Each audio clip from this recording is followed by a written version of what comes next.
അബൂ താഹിറുൽ ഫൈസിയിൽ മാനന്തവാടിയിൽ വയനാട്ടിൽ തിരുവനന്തപുരത്തിൽ കേരളത്തിൽ കൊല്ലത്തിൽ.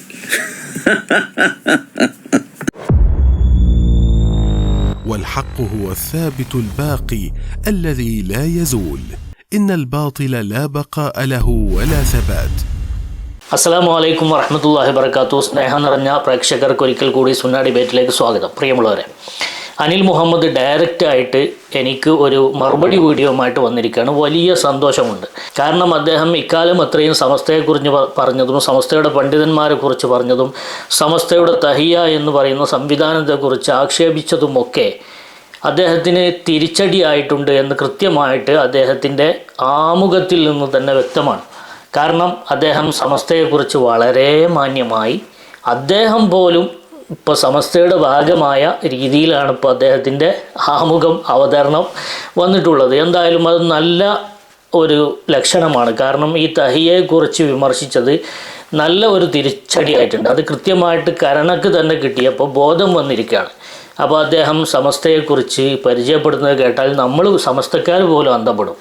അത്രയും മനോഹരമായ രീതിയിൽ ആണ് അദ്ദേഹം അവതരിപ്പിക്കുന്നത്. മാത്രമല്ല, അദ്ദേഹം ഇപ്പോൾ സമസ്തക്കാരനായി, നമ്മളിപ്പോൾ പുറത്തുമായി.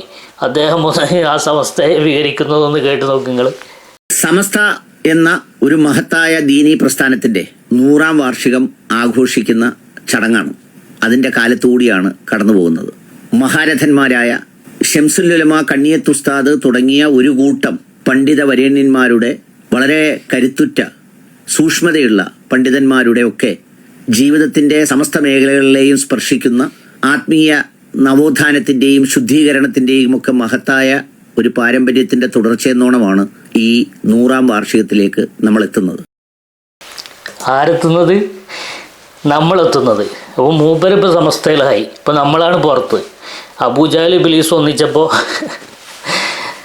നമ്മൾ പുറത്തായി എന്ന് പറഞ്ഞ പോലെ ഇയാളിപ്പോൾ സമസ്തൻ്റെ ഉള്ളിൽ കയറി നമ്മളിപ്പോൾ പുറത്താക്കി.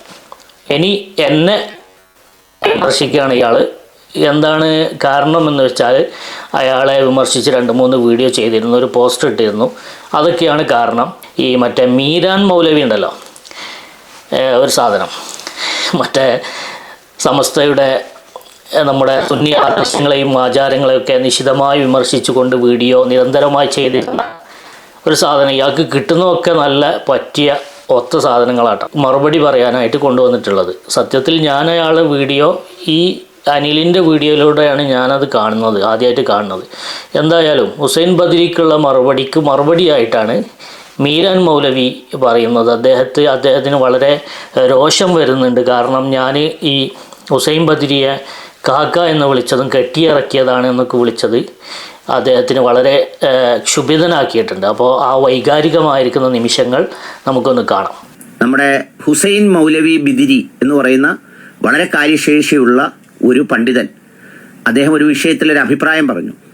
ആ വിഷയത്തെ ഖണ്ഡിച്ചുകൊണ്ട് ഈ പറയുന്ന ആരാണ്, അബൂ താഹിർ ഫൈസി, പിന്നെ അതുകൂടാതെ മാനന്തവാടി, വയനാട്, കേരള, ഇന്ത്യ, പുള്ളി പറഞ്ഞ ഒരു വ്യാഖ്യാനം. അദ്ദേഹം CPM-ന്റെ സ്റ്റേജിൽ മഗ്രിബ് നിസ്കരിച്ചത് തന്നെ അത് ഫിഖ് അനുസരിച്ച് തെറ്റാം. കാരണം ലാ തുസല്ലു ഫി മബാരിക്കിൽ ലിബിലി ഫഇന്നഹാ മിനശ് ശൈത്വാനി എന്ന ഹദീസിലുണ്ട്. നിങ്ങൾ ഒട്ടകം മുട്ടുകുത്തുന്നിടത്ത് നിസ്കരിക്കരുത്, കാരണം അത് പിശാചുക്കളിൽ നിന്നുള്ളതാവുന്നു എന്നാണ് ഹദീസിന്റെ അർത്ഥം. അപ്പോൾ ഫാസിസ്റ്റുകളുടെ മുമ്പിൽ മുട്ട് മടക്കുന്ന മബാരിക്കുൽ ലിബിലെ എന്നുള്ളതിന്റെ കാലികമായ പുനരാഖ്യാനം അങ്ങനെയാണ്. ഫാസിസ്റ്റുകളുടെ മുമ്പിൽ മുട്ടുമടക്കുന്ന കമ്മ്യൂണിസ്റ്റ് പാർട്ടിയുടെ CPM-ന്റെ ആ മബാരിക്കുൽ ലിബിലിൽ ആ മുട്ടുകുത്തുന്നവരുടെ ആ സ്റ്റേജിൽ അദ്ദേഹം മഗ്രിബ് നമസ്കരിച്ചത് തന്നെ ആ നിസ്കാരം മിനിമം മക്രൂഹത്താണ്, കറാഹത്താണ് അദ്ദേഹം അതിലൂടെ ചെയ്തത് എന്നുള്ളത് വളരെ വ്യക്തമാണ്. ആരാണ് ഈ കാക്കാനൊക്കെ തലക്കെട്ട് കെട്ടി ഇറക്കിയത് എന്നറിയില്ല. തനി തറ ഹദീസിന് ഒരാൾ മനഃപൂർവ്വം ദുർവ്യാഖ്യാനം നടത്തിയാൽ തഹരീഫ് എന്നാണ് അതിൽ പറയാം. വൻ ദോഷങ്ങളിൽ പെട്ടതാണത് എന്നാണ്. മനഃപൂർവ്വം തമാശക്ക് വേണ്ടിയോ മറ്റോ മനഃപൂർവ്വം ഹദീസിനെ ദുർവ്യാഖ്യാനം ചെയ്യാം. ഏത് കുട്ടികൾക്കും മനസ്സിലാകുന്ന ഹദീസിനെയാണ് ഇയാൾ ദുർവ്യാഖ്യാനം ചെയ്യുന്നത്. എന്താണ് ഉമർ ഫൈസി ഉസ്താദ് CPM-ന്റെ വേദിയിൽ നിസ്കരിച്ചത് തെറ്റാണെന്ന് പറയാൻ കാരണം ഹദീസിലുണ്ടത്രേ, ലാ തുസല്ലു ഫി മബാരിക്കിൽ ഇബിലി, ഒട്ടകങ്ങൾ മുട്ടുകുത്തുന്ന സ്ഥലത്ത് നിങ്ങൾ നിസ്കരിക്കാൻ പാടില്ല എന്ന്. അപ്പൊ ഒട്ടകങ്ങൾ മുട്ടുകുത്തുക എന്ന് പറഞ്ഞാൽ ഇന്നത്തെ കാലികമായ വ്യാഖ്യാനം ഈ CPM-കാര് BJP-കാരുടെ മുന്നിൽ മുട്ടുകുത്തുന്നവരാണ്, അതുകൊണ്ട് അവിടെ നിസ്കരിക്കാൻ പാടില്ല എന്ന്. മൻ കദബ അലയ്യ മുതഅമ്മിദൻ ഫൽയതബവ്വ മഖഅദഹു മിനന്നാർ, എന്റെ പേരിൽ ആരെങ്കിലും മനഃപൂർവ്വം ഒരു കളവ് ഉണ്ടാക്കി പറഞ്ഞാൽ അവന്റെ സീറ്റ് നരകത്തിൽ റിസർവ് ചെയ്തു കൊള്ളട്ടെ എന്ന് മുത്തുനബി സല്ലല്ലാഹു അലൈഹി വസല്ലം തങ്ങൾ പറഞ്ഞിട്ടുണ്ട്. ഈ ജാതി സാധനത്തിനൊക്കെ എന്താ ചെയ്യേണ്ടത് ആലോചിച്ച് നോക്കി നിങ്ങള്. ഒരു ഉളുപ്പുമില്ലാതെ ഇത്ര വലുപ്പുണ്ടല്ലോ നിങ്ങള്.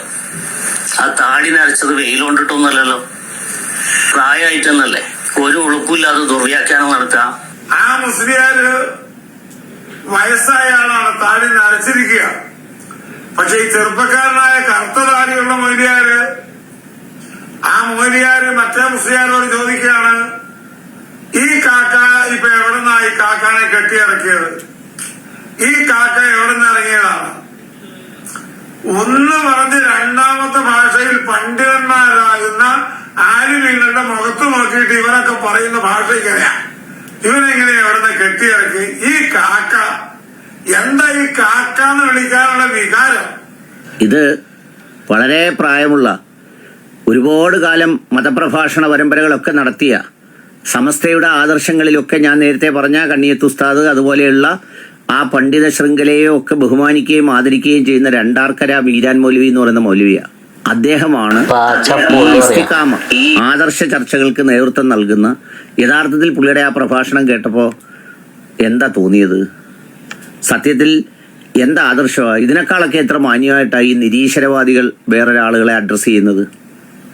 അവർ ഇങ്ങനെയുള്ള ആളുകളെയൊക്കെ ഇങ്ങനെ പറയുള്ളൂ. അവർക്ക് പറയേണ്ടതെല്ലാം പ്രവാചകനെ കുറിച്ചാണ്. അതിനേക്കാൾ എത്ര മ്ലേച്ഛമായിട്ടാണ് പറയുന്നതെന്ന് നോക്കണം. പുള്ളിയാണ് അബൂ ത്വാഹിർ. പുള്ളി അത് മാത്രമല്ല, പുള്ളി 100 വർഷം ആഘോഷിക്കുന്ന സമസ്ത 100 പുസ്തകങ്ങൾ എഴുതുമ്പോൾ അതിൽ ഒരു പുസ്തകം എഴുതുന്നത് പുള്ളിയാ. ഒന്ന് ആലോചിച്ച് നോക്കണേ, എത്ര വലിയ ആളാന്ന് നോക്കണം. ആ പുള്ളിയെക്കുറിച്ചാണ് ദേണ്ട ഈ ഉസ്താദ് പറയുന്നതൊക്കെ.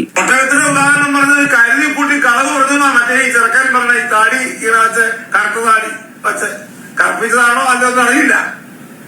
മറ്റേയാള് വയസ്സായ താടി നനച്ചത് വെയിൽ കൊണ്ടിട്ടാണോ എന്ന് ഇയാൾ പറയാനുണ്ട്. അപ്പൊ ഇയാളുടെ താടി കറുപ്പിച്ചതാണോ എന്ന് നമുക്ക് സംശയമുണ്ട്. ഈ ചെറുക്കൻ, ഈ മൊയ്ലിയാരി ചെറുക്കൻ പറയണത് വലിയൊരു പണ്ഡിതനാണ് ഇപ്പുറത്തിരിക്കുന്നത്.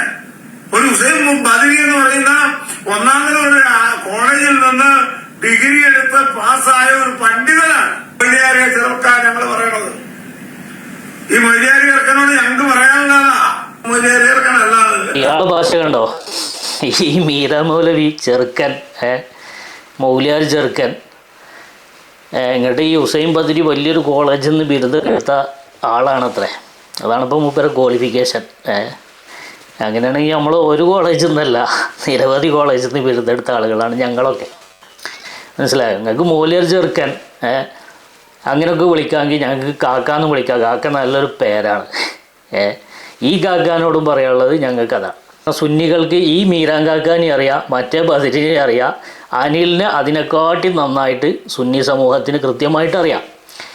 അതുകൊണ്ട് ഇവരുടെയൊക്കെ നിലവാരം എന്താണ് എന്ന് എല്ലാവർക്കും അറിയുന്ന കാര്യമാണ്. അതുകൊണ്ടൊരു സഹതാപ തരംഗം ഉണ്ടാക്കാമെന്നാണ് അനിൽ വിചാരിച്ചത്. പക്ഷെ അതൊന്നും വിലപ്പോവില്ല. ഞങ്ങൾക്കിതൊക്കെ ഞാൻ നേരത്തെ പറഞ്ഞതുപോലെ ഒരൊറ്റ ക്ലോസറ്റിലിട്ട് വെള്ളം പാരേണ്ട സാധനങ്ങളാണ്. പിന്നെ അതുപോലെ തന്നെ എൻ്റെ താടിയെക്കുറിച്ച് പറയുന്നുണ്ട്. ഇത് കറുപ്പിച്ച താടിയൊന്നുമല്ല, എനിക്ക് 35 വയസ്സാണ്. നല്ല കറുത്ത താടിയാണ്. ഇപ്പോൾ 1-2 രോമങ്ങളൊക്കെ ഇങ്ങനെ നരച്ച് വരുന്നുണ്ട്. അല്ലാതെ കറുപ്പിച്ച താടിയൊന്നുമല്ല. കണ്ടുപഠിച്ചോ, നല്ല 35ൻ്റെ ചൊറുചൊറുക്കുള്ള താടിയാണ്. അതിലൊന്നും അസൂയപ്പെട്ടിട്ട് കാര്യമല്ല മീരാൻ കാക്ക. അപ്പോൾ ഇനി ആ കാലമൊന്നും തിരിച്ചു വരില്ലല്ലോ. നമ്മളെ കഴിഞ്ഞു പോയ കാലമൊന്നും ഇനി തിരിച്ചു വരില്ല. അപ്പോൾ ഇനിയിങ്ങനെ ഉള്ളോലെ കളിയാക്കുക, ഇതന്നെ നിറവാവുള്ളൂ. ഇനി മറ്റൊരു കാര്യം, ഈ അനിൽ വേറൊരു മഹാകളവ് നടത്തിയിട്ടുണ്ട്. അതായത് ബഹുമാനപ്പെട്ട ബാഫക്കി തങ്ങൾ ഒരു വീഡിയോയിൽ ബാഫക്കി തങ്ങളെക്കുറിച്ച് പറഞ്ഞ് അത് ഉമർ ബാഫക്കി തങ്ങളാണെന്ന് പറഞ്ഞ് പെട്ട് അതിനെ പിന്നെ തിരുത്തി ആകെ വഷളായി നിൽക്കുകയാണ്. അപ്പോൾ അതിനെ ഒന്നും കൂടി ഒന്ന് മോഡിഫൈ ചെയ്യാൻ വേണ്ടിയിട്ട് മൂപ്പര് പുതിയൊരു വിഷയം കൊണ്ടുവന്നാണ് എന്ത്, തിരൂരങ്ങാടിയിൽ മുജാഹിദ് പള്ളിക്ക് ബാഫക്കി തങ്ങൾ തറക്കല്ലിട്ടിട്ടുണ്ട് ഒരു വിഷയം. പലരും ആവർത്തിച്ച് പറഞ്ഞ കളവ് ഇത് പൊളിച്ച് കൈ കൊടുത്തൊന്നും ഇയാൾ അറിയില്ല. ഇതിൻ്റെ യാഥാർത്ഥ്യം നമ്മൾ വ്യക്തമാക്കിയത് മുജാഹിദുകൾ തന്നെ വ്യക്തമാക്കിയത് ഇയാൾ അറിയില്ല കേട്ടോ. പക്ഷേ ഇയാൾ വീണ്ടും ആ കളവ് അതേപടി ആവർത്തിച്ചിരിക്കുകയാണ്. അതൊന്നും നമുക്ക് കേൾക്കാം. പ്രസിഡന്റ് ആവേണ്ടത്, പക്ഷേ അതിനു പകരം സയ്യിദ് അബ്ദുറഹ്മാൻ ബാഫക്കി തങ്ങളെയാണ് പ്രസിഡന്റ് ആക്കിയത്. വൈസ് പ്രസിഡന്റ് ആരാ? ഈ ഐക്യസംഘം ഉണ്ടാക്കിയിട്ടുള്ള KM മൗലവി എന്ന് പറയുന്ന മുജാഹിദ് പ്രസ്ഥാനത്തിന്റെ ദാർശനിക അടിത്തറയുണ്ട് എന്ന് പറയപ്പെടുന്ന ആളാണ്. ഈ സയ്യിദ് അബ്ദുറഹ്മാൻ ബാഫക്കി തങ്ങൾ ആരാ? സുന്നി പ്രസ്ഥാനങ്ങൾക്ക് മതവിദ്യാഭ്യാസത്തിനും ബാക്കി വിദ്യാഭ്യാസങ്ങൾക്കുമുള്ള വളരെ ശ്രദ്ധേയമായ സ്ഥാപനങ്ങൾ ധാരാളമായി ഉണ്ടാക്കിയ, ആ വിഷയത്തിൽ സൂക്ഷ്മതയും ജാഗ്രതയുമുള്ള മനുഷ്യനാണ്. കരുത്തുള്ള മനുഷ്യൻ. അദ്ദേഹം ഇവരെയെല്ലാം ചേർത്ത് വെക്കുമ്പോൾ ആരെങ്കിലും ഈ സുന്നി മുജാഹിദ് തർക്കം പറഞ്ഞില്ല. ഇത് കേവലം രാഷ്ട്രീയ പാർട്ടിയിൽ മാത്രമാണ് നിന്നത്. പിൽക്കാലത്ത് തിരൂരങ്ങാടി യത്തീംഖാനയിൽ KM മൗലവിയുടെ നേതൃത്വത്തിൽ ഒരു മുജാഹിദ് പള്ളി സ്ഥാപിച്ചു. ആ പള്ളി സ്ഥാപിക്കുന്നതിന് ആരാണ് തറക്കല്ലിടേണ്ടത് എന്ന് ചോദിച്ചപ്പോ KM മൗലവി പറഞ്ഞത്, ആ പള്ളിക്ക് തറക്കല്ലിടാൻ ഇന്ന് ഇവിടെ യോഗ്യനായിട്ടുള്ളത് സയ്യിദ് അബ്ദുറഹ്മാൻ ബാഫക്കി തങ്ങളാണ്. അതുകൊണ്ട് ബാഫക്കി തങ്ങൾ തന്നെ തറക്കല്ലിടട്ടെ എന്ന് പറഞ്ഞു.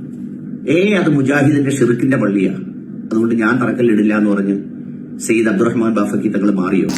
മുജാഹിദിന്റെ ഷിർക്കിന്റെ പള്ളി. അപ്പോൾ മുജാഹിദുകാരുടെ മേലിൽ സുന്നികളുടെ ആരോപണം എന്താണ് എന്നൊന്നും ഇയാൾക്കറിയില്ല. നമ്മൾ മുജാഹിദുകളെ കുറിച്ച് ഷിർക്കിന്റെ പള്ളിയാണെന്നോ ഷിർക്കിന്റെ വക്താക്കളാണെന്നോ നമ്മൾ മുജാഹിദുകളെ കുറിച്ച് പറയുന്നില്ല. അവരിങ്ങോട്ടാണ് തിരിച്ചാ പറയുന്നത്. അതൊന്നും ഇയാൾക്ക് അറിയില്ല, അറിയേണ്ട കാര്യമില്ല. ഇയാൾക്ക് ഒരു നേരത്തെ വീഡിയോ ഒക്കെ എന്തെങ്കിലും കിട്ടണം. അതാരെങ്കിലും എറിഞ്ഞു കൊടുക്കുന്ന എല്ലും കഷ്ണമാണ് ഇയാൾ അതിനെ ഉപയോഗപ്പെടുത്താറുള്ളത്. ശരിക്ക് സത്യത്തിൽ എന്താണ് ഇവിടെ തിരൂരങ്ങാടി പള്ളിയുടെ കാര്യത്തിൽ? യഥാർത്ഥത്തിൽ അത് മുസ്ലിം ലീഗിന്റെ പള്ളിയായിരുന്നു. പിന്നീട് മുജാഹിദുകളെ തട്ടിയെടുത്താണ്. ഈ വിവരം ഈ കാക്കാക്ക് അറിയില്ല കേട്ടോ. മുജാഹിദുകൾ തട്ടിയെടുത്തതാണ്, മുസ്ലിം ലീഗിന്റെ പള്ളിയായിരുന്നു. ആരാ പറയുന്നത്? മുജാഹിദിന്റെ നേതാവ് തന്നെ ഉമർ മൗലവി അദ്ദേഹത്തിന്റെ ഓർമ്മകളുടെ തീരത്ത് എന്ന പുസ്തകത്തിൽ ഇത് കൃത്യമായിട്ട് എഴുതുന്നുണ്ട്. അന്ന് തിരൂരങ്ങാടി മുസ്ലിം ലീഗ് കമ്മിറ്റിയുടെ പ്രസിഡന്റ് KM മൗലവി ആയിരുന്നു. സെക്രട്ടറി വിനീതനായ ഞാനും, അതായത് ഉമർ മൗലവി. അങ്ങനെ അദ്ദേഹം എഴുതുകയാണ്, ഇത് കേട്ട് എൻ്റെ ഇപ്പോഴത്തെ പരിചിതർ അത്ഭുതപ്പെട്ടു പോകുന്നുണ്ടാകും. രാഷ്ട്രീയത്തോട് അന്നും ഇന്നും ഞാൻ അതീവ തൽപരനായിരുന്നു.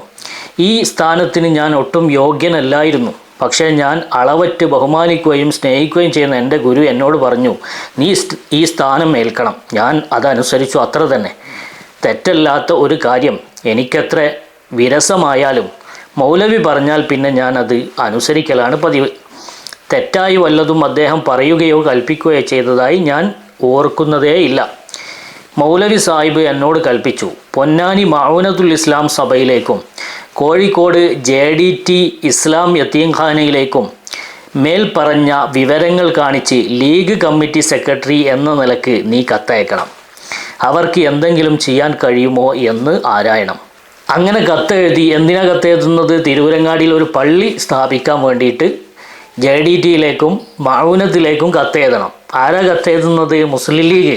മുസ്ലിം ലീഗ് കമ്മിറ്റിയുടെ സെക്രട്ടറി എന്ന നിലക്കാണ് കത്തെഴുതുന്നത്. അങ്ങനെ 1943 ഡിസംബർ 11 യത്തീംഖാന പിറന്നു വീണു. അപ്പോൾ ഇവിടെ സംഭവിച്ചിട്ടുള്ളത്, ഈ യത്തീംഖാനയുടെ പള്ളിക്കാണ് അന്ന് ബാഫക്കി തങ്ങൾ തറക്കല്ലിടുന്നത്. ഈ യത്തീംഖാനയോ ആ പള്ളിയോ എല്ലാം മുസ്ലിം ലീഗിന് കീഴിലായിരുന്നു. തിരൂരങ്ങാടി മുസ്ലിം ലീഗിന് കീഴിലായിരുന്നു. അന്ന് ആ മുസ്ലിം ലീഗിൻ്റെ പ്രസിഡന്റ് സെക്രട്ടറി ആയിരുന്നത് ഇവരായിരുന്നു എന്ന് മാത്രം. മുജാഹിദുകളായിരുന്നു. ഇന്നും പല കമ്മിറ്റികളിലും മുജാഹിദുകളുണ്ടല്ലോ. അതേപോലെ തന്നെ കുറച്ച് കാലം കഴിഞ്ഞാൽ ഈ CH സെൻറ്റർ മുജാഹിദുകളെന്ന് പറയുന്നത് പോലെ ആണിപ്പോൾ ഇയാൾ പറഞ്ഞുണ്ടാക്കിയുള്ളത്. അപ്പോൾ അന്നത്തെ മുസ്ലിം ലീഗ് കമ്മിറ്റിയാണ് ആ പള്ളി ഉണ്ടാക്കുന്നത്. അതിനാണ് ബാഫക്കി തങ്ങൾ തറക്കല്ലിട്ടുന്നത്. അല്ലാതെ മുജാഹിദ് പള്ളിക്ക് ബാഫക്കി തങ്ങൾ തറക്കല്ലിട്ടിട്ടില്ല. ഇനി ഏത് കഥ ഉണ്ടാക്കി കൊടുത്താലും ശിഹാബ് തങ്ങളുടെ കഥ പറയാറുണ്ട്, അങ്ങനെ പല കഥകളും പറയാറുണ്ട്. അതൊക്കെ പൊളിച്ചങ്ങൾ കൈ തരാം. അതൊക്കെ മുന്നേ നമ്മൾ പൊളിച്ചിട്ട് കൈ കൊടുത്തിട്ടുണ്ട്. കാരണം കളവുകളൊക്കെ പൊളിച്ച് കൈ കൊടുത്തിട്ടുണ്ട്. അപ്പോൾ ഇതാണ് ഇതിലെ യാഥാർത്ഥ്യം. ഇതൊന്നും പഠിക്കാതെ, ഇതൊന്നും ചരിത്രങ്ങളെക്കുറിച്ച് യാതൊരു വിവരമില്ലാതെ ഒരു നേരത്തെ വീഡിയോ ചെയ്യാൻ വേണ്ടി ആരെങ്കിലും എറിഞ്ഞു കൊടുക്കുന്ന എല്ലും കഷ്ണവുമായിട്ട് നടക്കുന്ന അനിൽ മുഹമ്മദിനോട് ഞങ്ങൾക്ക് പറയാനുള്ളത്, നിങ്ങളുടെ AI ചിത്രം നിർമ്മിച്ചു എന്നതാണ് നിങ്ങൾ വലിയൊരു അപരാധമായി കാണുന്നത്. ഇതിനു മുമ്പ് സയ്യിദുൽ ഉലമയുടെ ചിത്രം നിർമ്മിച്ചത് നിങ്ങൾ കണ്ടിട്ടില്ലേ?